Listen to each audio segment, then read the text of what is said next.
오늘 본문의 말씀은 그동안의 세 친구와의 논쟁이 끝나고 그리고 욥이 최후로 진술을 하게 되는 그 사이에 등장하는 내용입니다.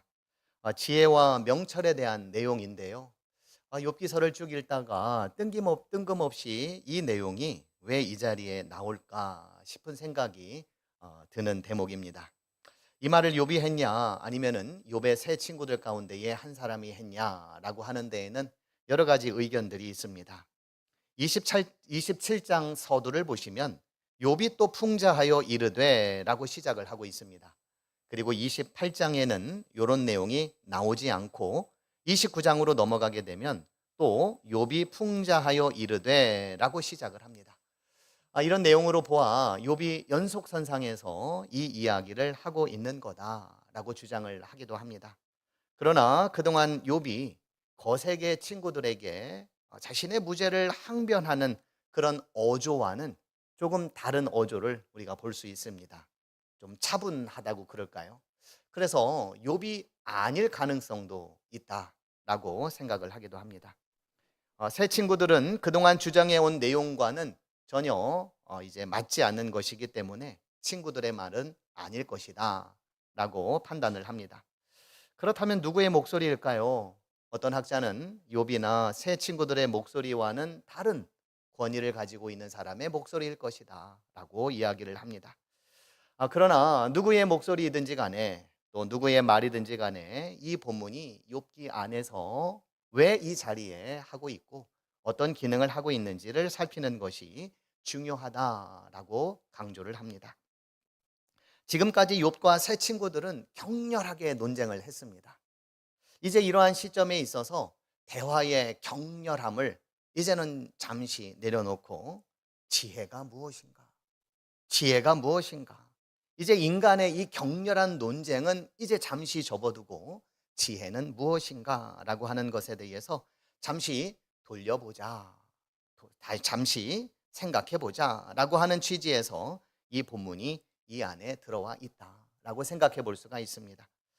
이것은 마치 아메리칸 인디안들이 말을 한참 타고 달리다가 뒤를 돌아본다고 하지 않습니까? 내 영혼이 잘 따라오고 있는가?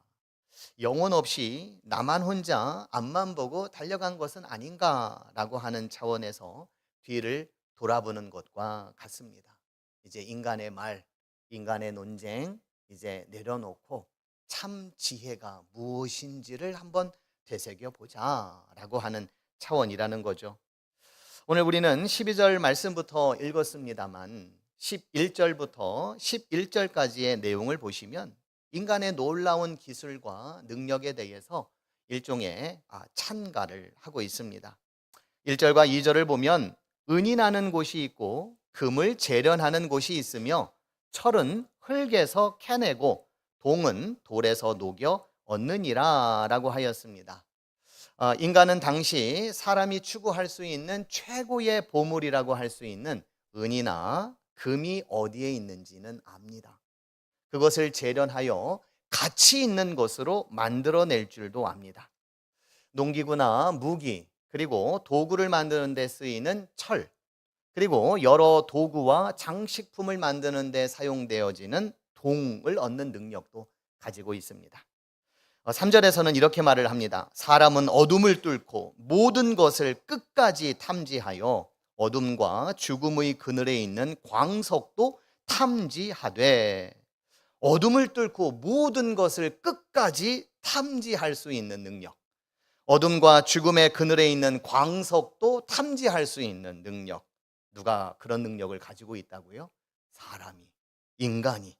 그래서 이 인간의 능력이 참 대단하다라고 말을 하고 있는 겁니다. 그런데 요즘은 인간의 능력 이상으로 AI, 인공지능의 능력이 훨씬 더 뛰어납니다. 그래서 인간의 능력이 점점 잃어가고 있는 현실 가운데에 놓여 있습니다. 이토록 인간적인 능력이라고 하는 책이 있는데 그 책을 보면 쓰지 않는 인간의 능력은 잃는다라고 하는 모토 아래 AI가 대체할 수 없는 인간다움을 우리는 끝까지 지킬 것을 이제 말하는 그런 책입니다. 과거 자연과 교감하는 인지훈련이었던 길찾기. 이것은 오늘날 내비게이션이 다 알아서 해결해 줍니다. 그래서 우리는 공간에 대한 기억이라든가 방향에 대한 감각을 점점 더 잃어가고 있습니다. 과거 문장을 필사하거나 또 주석을 달거나 그리고 토론했던 사유의 과정은 이제 알고리즘이 선별한 컨텐츠만을 빠르게 읽는 삶으로 대체되어 가고 있습니다. 그러다 보니까 긴 글을 읽는 데에 있어서 어려움이 점점 많고 그리고 집중력이 점점 이뤄져 가고 있는 게 현실입니다. 스마트폰은 전화번호를 기억할 필요를 없앴고 그리고 검색 엔진은 지식을 축적할 필요를 못 느끼게끔 하는 그런 일을 하게 되었습니다.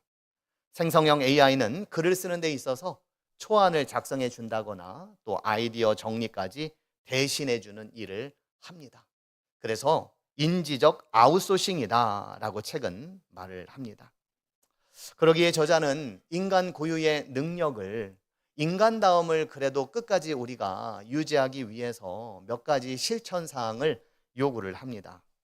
내용은 이렇습니다. 종이에 직접 메모하기, 내비게이션 없이 낯선 길을 한번 가보기, 긴 글을 천천히 읽고 요약해 보기, 하루 일정 가운데에 일부를 디지털 없이 살아보기.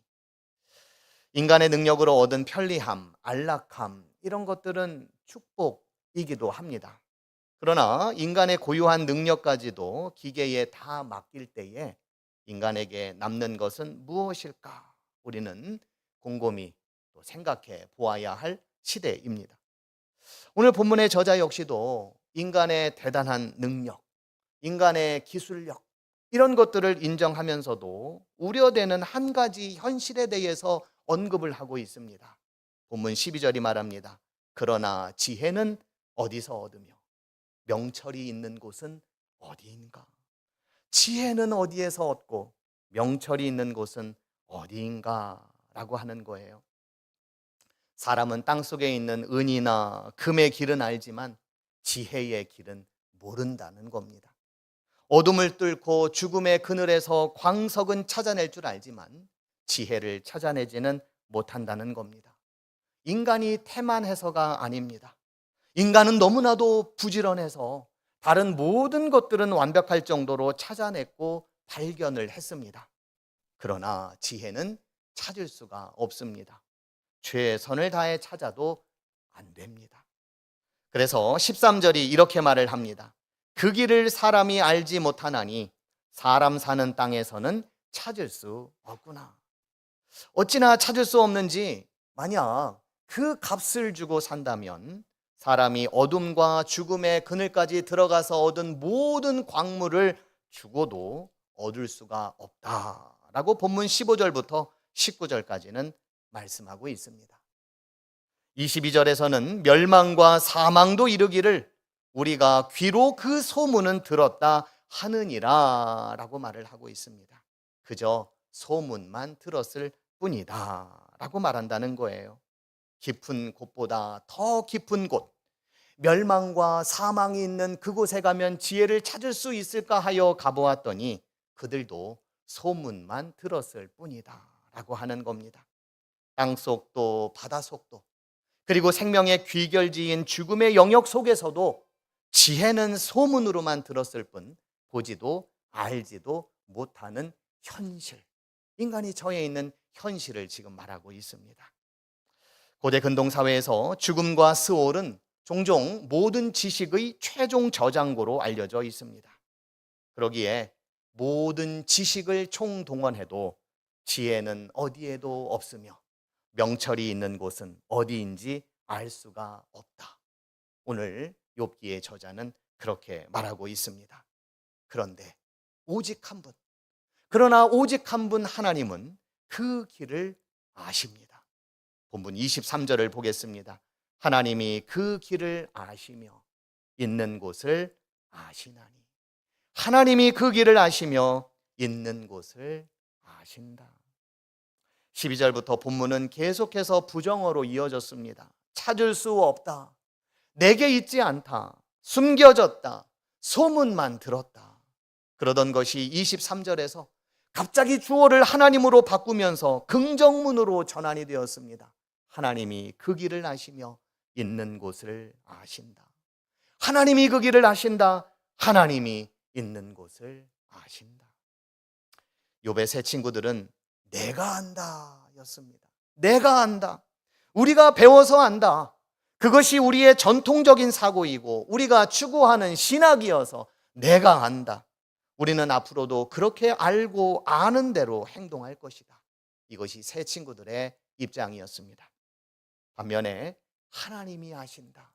하나님이 아신다. 이것은 욥의 믿음이었습니다. 본문 23장 10절에서 욥은 이렇게 고백했습니다. 내가 가는 길을 그가 아시나니.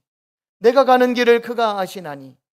그런데 욥은 하나님이 아신다 고백을 하면서도 자신이 처해 있는 고난의 이유를 이해하지 못해 하나님께 계속해서 항변을 했습니다. 마지막 말 최후의 진술까지 해가며 전능하신 하나님께로부터 대답을 듣고 싶어 했습니다. 내가 한 이 변명을 들어줄 사람이 없을까? 맹세코 나는 사실대로만 말하였다. 이제는 전능하신 분께서 말씀하시는 대답을 듣고 싶다. 듣고 싶다. 제발 나는 듣고 싶다. 저는 이 시점에서 욥에게 이런 말을 건네주고 싶었습니다. 당신의 사정 잘 들었습니다. 충분히 이해합니다. 지금 이렇게 할 만도 하십니다. 그런데 전혀 두렵지 않으십니까? 당신의 말이 틀려서가 아니라 하나님 앞에 선다는 것 자체가 두렵지 않으십니까? 믿음이라는 것이 우리가 알고 싶은 물음에 대한 답을 우리가 다 알기에 그 길을 가는 것이 아니라 때로는 잘 모르는 것에서 오는 두려움과 그 두려움을 넘어설 수 있는 하나님께 대한 경외감이 있기에 한 걸음 한 걸음 한 발 한 발 우리가 내디는 것 아닙니까? 그렇다고 본다면 지금 욥 당신에게 필요한 것은 묻고 싶은 질문과 답을 마음에 품고 하나님 앞에서 하나님을 경외함으로 그분 앞에 서는 것 아니겠습니까? 하나님께서 당신을 잘 아신다고 하지 않으셨습니까? 하나님이 아신다는 이 고백과 하나님께 맡긴다라고 하는 이 삶 사이에는 간극이 있습니다. 여러분들은 어떠십니까? 하나님께서 나를 아신다 고백하며 그 알매 전적으로 순응하며 살아가고 계십니까? 여러분들의 삶을 나를 잘 아시는 분께 온전히 맡기고 계십니까? 하나님은 그 길을 아십니다. 답보다도 더 큰 지혜가 어디에 있는지 아시는 분도 하나님이십니다. 왜냐하면 하나님은 땅 끝까지 감찰하시는 분이시고 온 천하를 살피시는 분이시기 때문입니다. 정답 없이 살아가는 우리의 삶에 왜 불안이 없겠습니까? 불안이 있다는 것은 가능성이 있다는 겁니다. 구원을 향한 가능성이 내재되어 있다는 겁니다. 왜 이런 일이 나에게 일어나는지, 언제 이 고난이 끝날 것인지, 앞으로 내 삶에는 어떠한 변화가 있게 될 것인지 두려운 마음 가지고 계시는 분들도 이 자리에 있으실 겁니다. 그러나 오늘 말씀은 우리에게 도전을 합니다. 참된 지혜는 모든 답을 손에 쥐는 데 있는 것이 아니라 모든 길을 아시는 하나님 앞에 서는 데에 있다고 말입니다. 오늘 본문 마지막 절에 주를 경외함이 지혜다라고 말씀을 하였습니다. 모든 지식과 능력을 다 동원해도 얻을 수 없는 참된 지혜의 시작은 하나님을 경외함으로부터인 것입니다. 우리의 모든 길을 아시는 그 하나님을 경외함으로써 그분 앞에 우리 인생의 길을 다 내려놓고 그분만을 바라보며 의지하며 살아가는 여러분들이 되시고, 특별히 오늘 헌신을 우리가 다짐하며 또 함께 기도하러 모인 우리 온빛 찬양팀, 이 찬양팀을 통하여 이 찬양팀이 가야 할 길을 아시는 주님께서 이들을 선한 길로 이끌어 주시고 또 하나님을 경외함으로 하나님만을 예배하는 진정한 예배자들이 되실 수 있기를 주님의 이름으로 간절히 축원드립니다.